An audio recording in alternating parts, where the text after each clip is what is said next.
রাঁধুনি বাংলাদেশের ঐতিহ্যবাহী রান্না।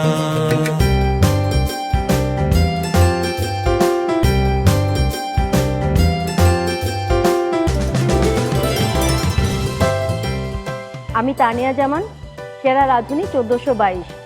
রাঁধুনি বাংলাদেশের ঐতিহ্যবাহী রান্না বইটির থেকে করে দেখাবো রুটি পিঠা ও হাঁসের মাংস। সঙ্গেই থাকুন। রুটি পিঠা ও হাঁসের মাংস রান্নায় যে সমস্ত উপকরণ লাগবে: রুটির জন্য আতপ চালের গুঁড়া 4 কাপ, সিদ্ধ চালের গুঁড়া 4 কাপ, লবণ 2 চা চামচ, পানি পরিমাণ মতো।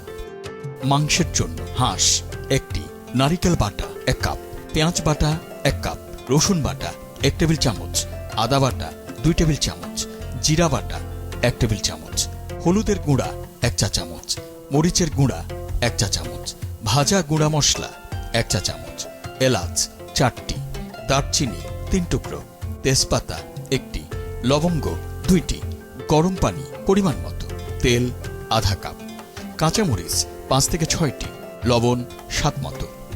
হাঁসের মাংস রান্না শুরুতে চুলায় একটি হাঁড়িতে আধা কাপ তেলে 1টি তেজপাতা, 1 কাপ পেঁয়াজ বাটা, 1 টেবিল চামচ রসুন বাটা, 2 টেবিল চামচ আদা বাটা, 1 টেবিল চামচ জিরা বাটা দিয়ে মিশিয়ে নিন। এ পর্যায়ে হাঁড়িতে 1 চা চামচ করে মরিচের গুঁড়া ও হলুদের গুঁড়া, স্বাদ মতো লবণ এবং 1 কাপ নারিকেল বাটা দিয়ে কিছুক্ষণ কষিয়ে নিন। মশলা কিছুটা কষানো শেষে আগেই কেটে ধুয়ে রাখা হাঁসের মাংস দিয়ে ভালোভাবে নেড়ে মশলা মিশিয়ে নিন। এখন হাঁড়ি ঢেকে 10 মিনিটের মতো কষান মাংস থেকে পানি বের হওয়ার জন্য। মাংস থেকে পানি বের হলে এ পর্যায়ে পরিমাণ মতো গরম পানি দিয়ে নেড়ে 40 মিনিটের মতো মাঝারি আঁচে চাল দিন মাংস সিদ্ধ হওয়ার জন্য। মাংস সিদ্ধ হয়ে এলে 4টি এলাচ, 3 টুকরো দারচিনি, 2টি লবঙ্গ দিয়ে ঢেকে আরও কিছুক্ষণ রান্না করুন।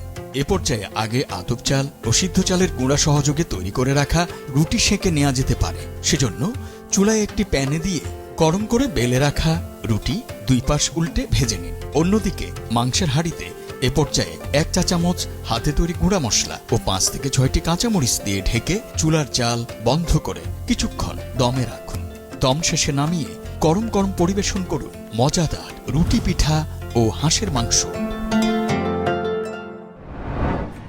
দর্শক, তৈরি হয়ে গেল রুটি পিঠা ও হাঁসের মাংস। নিশ্চয়ই আপনাদের ভালো লেগেছে, আর ভালো লাগলে অবশ্যই বাসায় ট্রাই করে দেখবেন। ধন্যবাদ। রাঁধুনি বাংলাদেশের ঐতিহ্যবাহী রান্না।